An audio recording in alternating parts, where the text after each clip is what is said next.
Today on the Psychic Jam, we will be discussing how life can throw you hurdles, how it changes in a heartbeat, and to be thankful for what you have.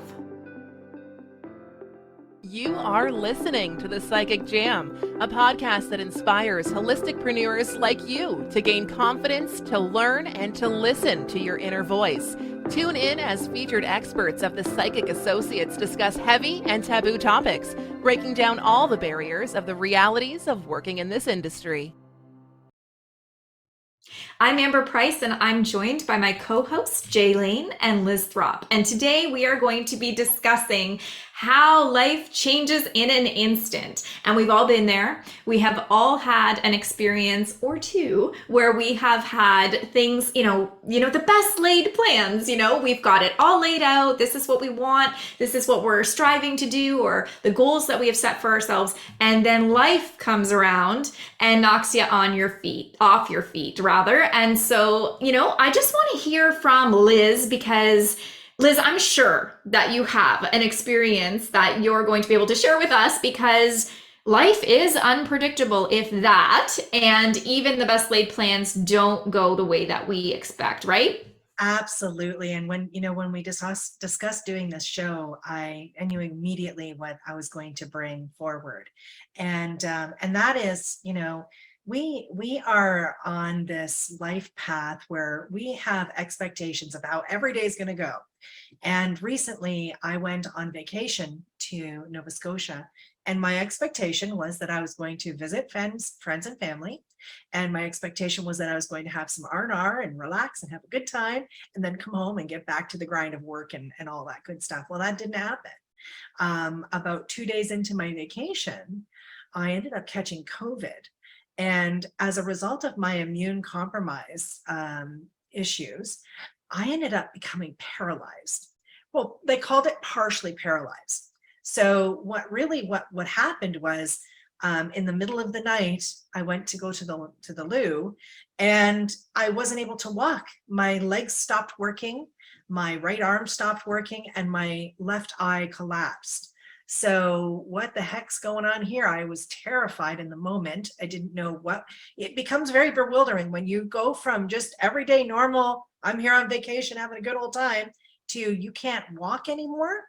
The ambulance shows up, I get rushed into hospital, and then 6 days of teams of doctors working on every facet of everything of my life.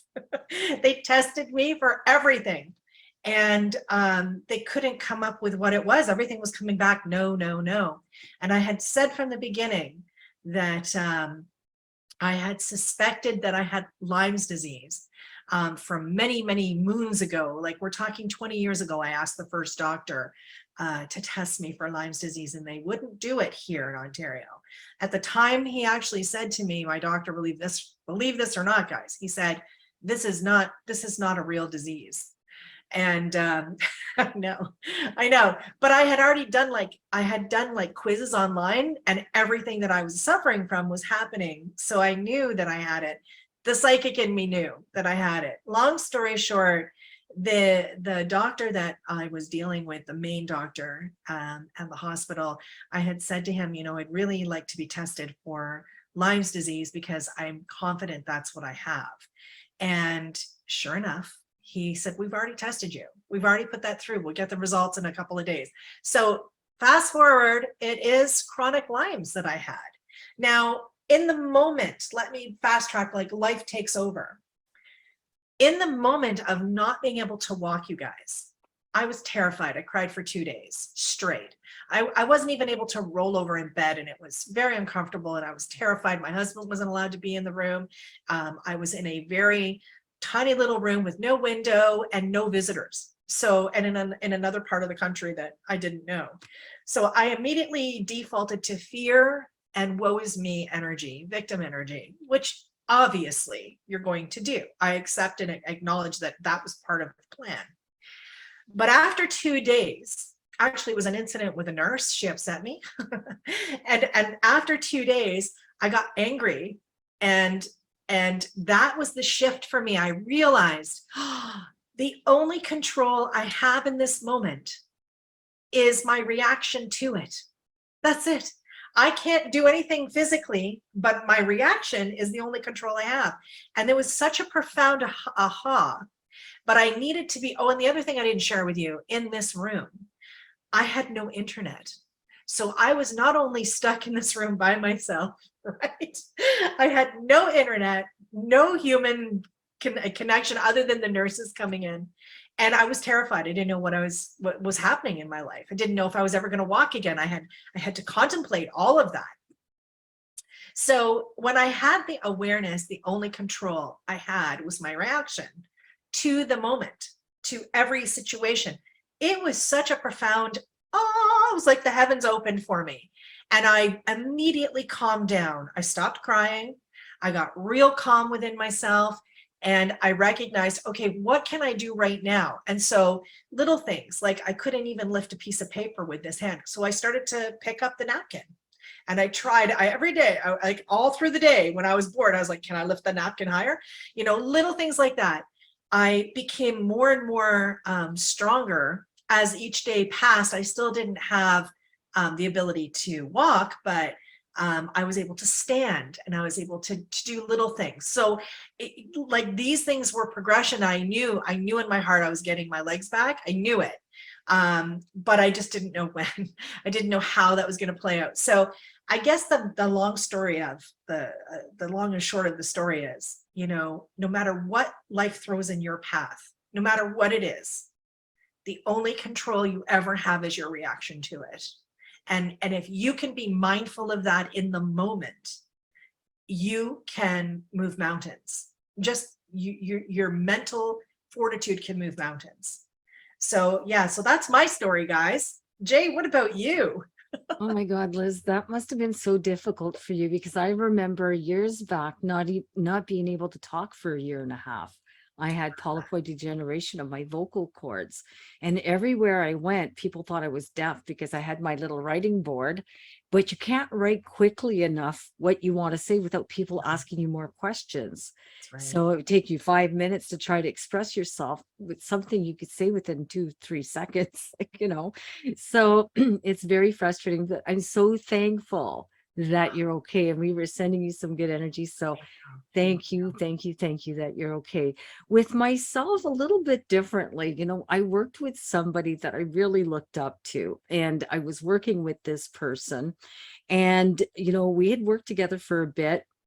And when you look up to someone, their opinion really, really matters to you. But the thing is, I guess we didn't get off on the right foot. And this person's opinion of me was really quite shocking, because it happened just a few minutes before I went on stage. And it kind of threw me for a loop, but so badly that after I was done that show, I told my assistant, I don't want to do any more shows. And she said, why? I said, well, I don't. So the thing is, she says, no, there's got to be something that clicked with you, Jay, like what happened? So I confided in her. It was very difficult for me to do that, because the thing is, I didn't want to speak about this person to anybody, because I looked up to that person, let alone give them my opinion to someone else, because I was afraid people would think that of me. And if this person thought of that of me, of course, that's what must be going on. I must be, you know, whatever it was. So I had a really good chat with her. We had to drive back from this one venue for about 6 hours. So I had a good chat with her, and I had told her, I said, well, you know, this is what happened. And she was just so blown away, so blown away. And she says, you know, that is so untrue. But, you know, it followed me for a while. I didn't do any events for quite a while after that. I just kind of took a pause. And then it got the better of me. I started thinking, you know, what was it that this person didn't like? But what says is that person's the end all be all of all people? So I started thinking, well, it doesn't really matter what people think about me, because it's not my business what people think about me. So I got out of the pity train, really, because I was feeling sorry for myself. And the thing is, you know, I started thinking, what am I doing? What am I doing? I woke up one morning and I thought, I know who I am. I know who I am. I don't care what that person thinks of me. What matters is what I'm doing, how I'm helping others. And if I just had an effect on one person's life, I done what I was sent to do here. And this was my purpose. And so, Liz, you've said this before too. Like I've heard you allude to this. Our what we do is not a job. What we do is a calling. And this is bigger than us. And for me, I had to change my attitude. I had to take my ego out of it and say, get lost. And I just had to hone up to, I knew who I was. And that's really all that counted, because you really have to believe in yourself.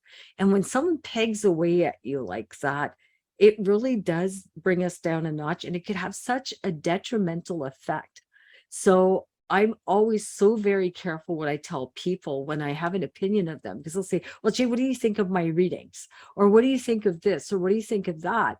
So the thing is, if I didn't think it was all that great, who am I to really judge? Because maybe it didn't have an effect on me, but the next person sitting there is going to have such a huge effect on them. And I've learned that through my mediumship, because I may read for people that don't get it, and I send them to Amber, to you, or to somebody else, and they get it. So sometimes the energy doesn't mix, but it doesn't mean that you're bad at stuff. It just means that the energy is not there, and that you have to take a step back and start thinking, what do I have to offer? What is my calling? How can I help others? And never mind about what people think. It's really none of your business. If they were to all drop dead tomorrow, and I hate to say it like this, but just to kind of prove a point, would it really matter what they thought? Would it really matter? Is it going to affect your life to that? So it was to get myself off the pity train and just say, okay, you know what? Brush yourself off, stand up to who you are. You have a job to do in terms of that calling. You have people that you need to help, and just keep on going. I'm so thankful that happened, because today my whole life has changed. And if someone had this opinion of me, I'd be thankful for it now. Because the thing is, okay, is that what you think? Well, maybe I need to improve, or maybe I need to change my way of talking, but don't take it so personally. So Amber, with that being said, what's your take on this? Because I know that you had some experiences around this as well, and you have lots to offer. Yeah, thank you so much, ladies. Oh my goodness. First, Liz, thank goodness that you're okay and you were there, and I was sending you as much love and energy as I could to help get you healthy, even if it was just a tiny little piece that helped. I felt it from you guys, I kept it very tight. Nobody really knew, but I let you guys know immediately. And you guys, I could feel it. Trust me. I could feel your energy.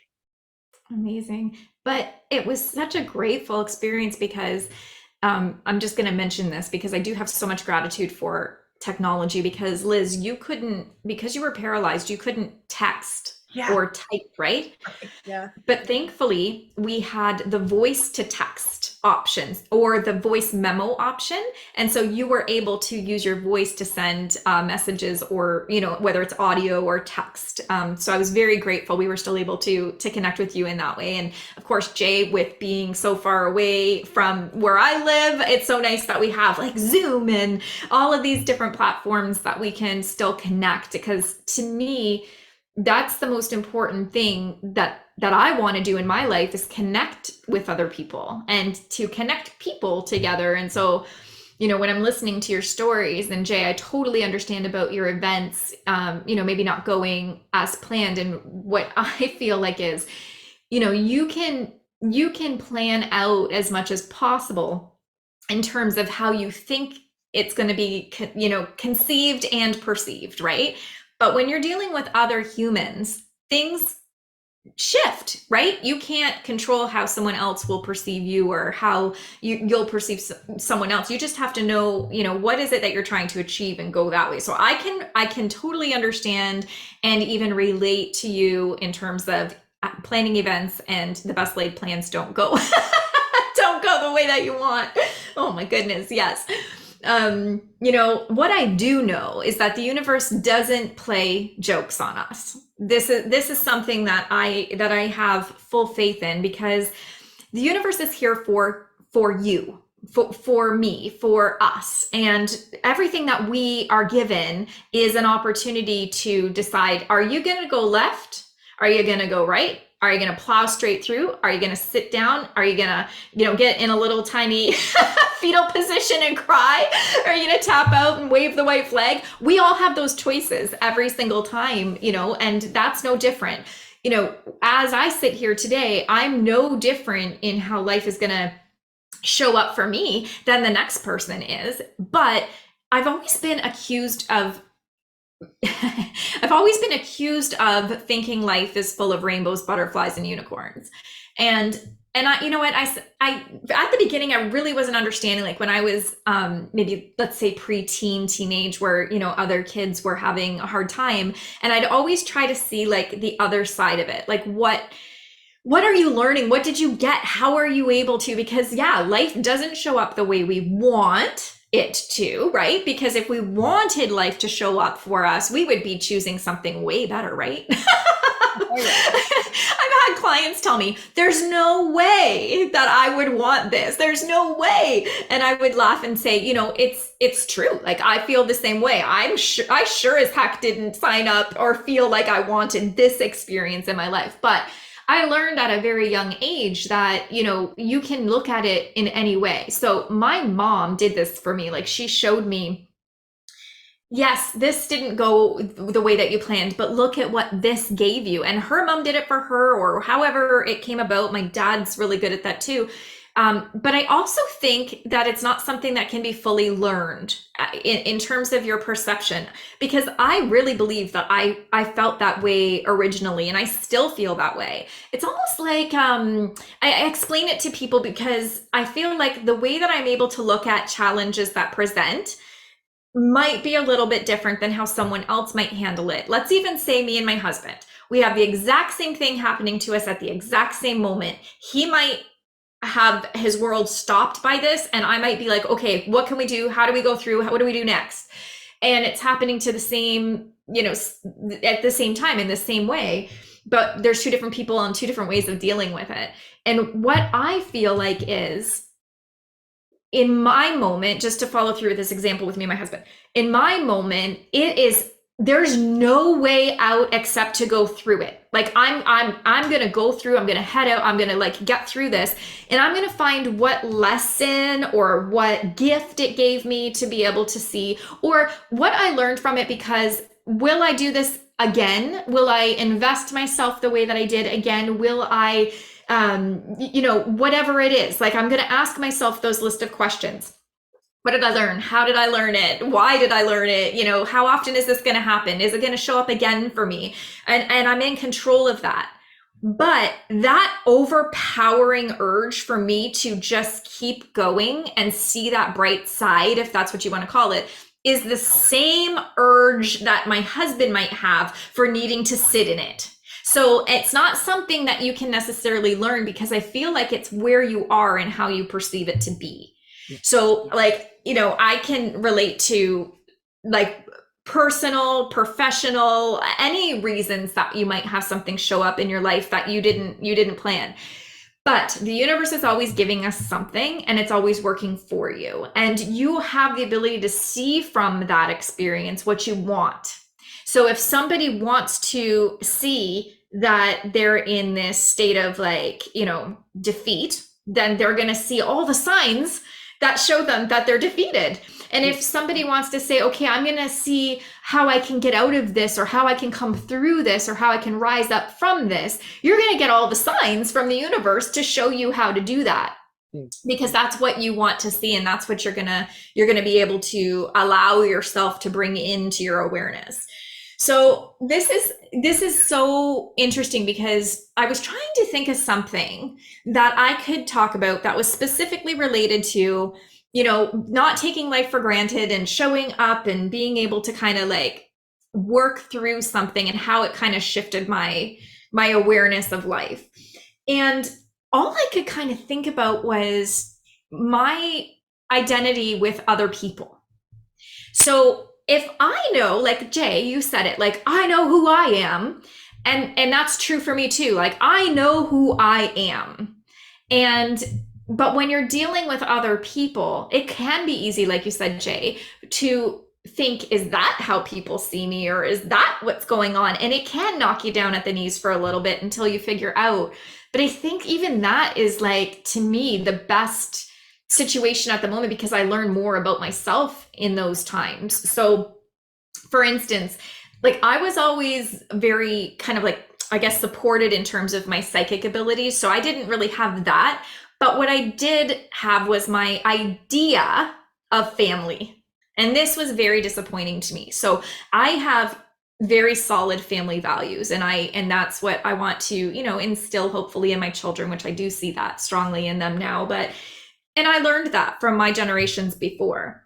But sometimes the way that family interacts with you or doesn't interact with you is not a reflection on you. It's a reflection on what they're perceiving or understanding or their level of awareness at that moment. But when you have someone that you feel like, wait a second, like, I'm thinking that this is the way that I believe that family should be, and then other people don't see it that way, it can be extremely difficult to feel like, well, how do you have that unity and that connection and that commitment? And how do you respect them still? Because that was a big thing for me. Like, when life shows up in a way you don't expect, how do you still respect someone who is showing you all the reasons why they're not in it, or they're not committed, or they're not respectful? Like, how do you still respect that and maintain your own level of values? Because for me, that was the hardest thing. So it took a little while for me to be able to come to terms with, hey, this isn't about me. I don't have to pause my life. I don't have to be paralyzed by this experience, because if anybody knows who I am, or if I know who I am, that's the most important thing,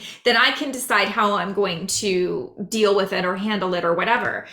So I think, like, just in terms of, for me, mine is less about business and my spirituality, and more about family and dynamics and connection. And I can use this for, like, friendships too, because to me, I feel like once I've made a friend with somebody, like, it takes priority. Like, I feel like I want to maintain that friendship and respect and commitment. But again, you're dealing with humans, and sometimes that isn't reciprocated or shown or whatever. So to me, it showed me a lot about how I expect other people to show up in relationships with me, and how I expect myself to show up in that relationship with that person. And also giving grace. Like, grace was a huge thing. Like, give people time to be people and work through their emotions, and identify what it is that they want. Because I think that's where a lot of family dynamics come into play, is you've got, a variety of different people thinking and coming from different family values and systems. And then you come into one family, and all of a sudden you're trying to get your pecking order and what's right to you and what's not right to you, especially children who are being influenced by other adults and school systems and belief systems. It's a lot for them to get to that moment where they can stand up and say, this is where I am, this is what I want, and maybe that isn't the same as what you want or what I think it is. But the ability to get to that space where we can all say, I know who I am, is such a big deal. Because to know who you are, when the universe is trying to work for you, but there's so many factors that show up and don't, make a big deal. And on the last point, I just want to say, it's like, I've learned so early that not to get disappointed about things. Like, if I have an idea of what I want to have happen, let's say, for example, a wedding. Let's use a wedding. Everybody wants to have the perfect wedding, the perfect experience, the perfect everything. And then maybe the bride and groom are like, oh my goodness, this didn't happen, that didn't happen, this didn't happen. But none of the guests know. But you might get so caught up with the fact that it didn't go exactly as you wanted it to go, that you can choose to either blow this up and become, really hung up on these things, that it actually starts to ripple effect and ruin all the other experiences or dampen the experience. Versus where, if you feel like, okay, look, in the big picture, we're all here. At the end of the day, we got married and our family is here, and whatever, the main things are here for us. Then I feel like in that situation, I would have learned, like, just focus on the big picture. Did the thing happen that you wanted to happen? Are you focusing on the little details too much? And because that's where you get stuck, right, ladies? Like if you focus on the tiny, tiny, tiny little details of people, places, or things, you can really become tied in a knot about this, right? Yeah, 100%. Mhm. You know, it's about what you think about within yourself and what you think about yourself. Yes. Because the ego does have a way of pulling us backward and Yes. stopping us, you know, where, you know, for example, we use the wedding, right? The wedding as the example. You become, you know, I needed it to be this way in order to feel satisfied by it. But you need to pull yourself back inside and go, look at everyone's smiling, everyone's happy. That's all that matters. They don't know what they don't know. And Yes. I think, you know, I should actually clarify to everybody because I didn't clarify this. I am walking again. I was walking again after 7 days. Yay! Yeah, I know. I should probably tell people that. Probably going to be Yeah. like, oh my God, she's not walking. I started walking after 7 days. So it was, yeah, everything came back to normal. But that is all about, you know, the life is going to throw us, you know, these little obstacles, and we need to learn to pivot. There's that word pivot, guys. Pivot. Pivot. Ross from Friends. If you've ever seen that episode, it's the best ever. I highly recommend you Google it. Yeah, you need to learn to pivot. You need to learn to move out of the way. You need to get out of your own way, get out of your own head. Yeah. Right? It's so true. It's like me. It was all of a sudden, it was all about ego, and it had nothing to do with ego. It had all to do with my being like, what? And Yeah. I guess it's because I looked Traumatizing. so highly up to this person, and they had just like dropped me a couple notches. But now I think today I really did a great job. I really did what I was supposed to do, but I don't think about that anymore. I look at that as a huge stepping stone towards the successes that I've had, because I've learned to put these feelings aside. And sometimes it's very hard to separate that ego, like you say, Liz, from everything else. But Amber, you're so right. You know, it can work in any type of situation, but especially when it comes to the universe will always show you what you need to learn. And we have the biggest life lessons out there, but I'm so thankful for every one of them. Me too. Me Yeah. too. And we always get to where we need to be. And so, you know, this is a good idea for us to be able to like sit here and reflect upon, you know, what were some of those turning points for us. So, you listening today, it's a good idea. Like I do this all the time. I go backwards and I think, okay, what were those defining moments and what did they define or what did they uncover? So if you're listening, then, you know, it's a great opportunity to go back and think of the things that you had this false sense of control over, right? Like maybe we didn't have as much control as we thought that we did. How much of it was about other people? How much of it was about you, the universe showing up for you to show you exactly what it is that you needed? So thank you so much for tuning in today. And if you want more information or to connect with us, please visit us at thepsychicassociates.com. Bye, everyone. Bye.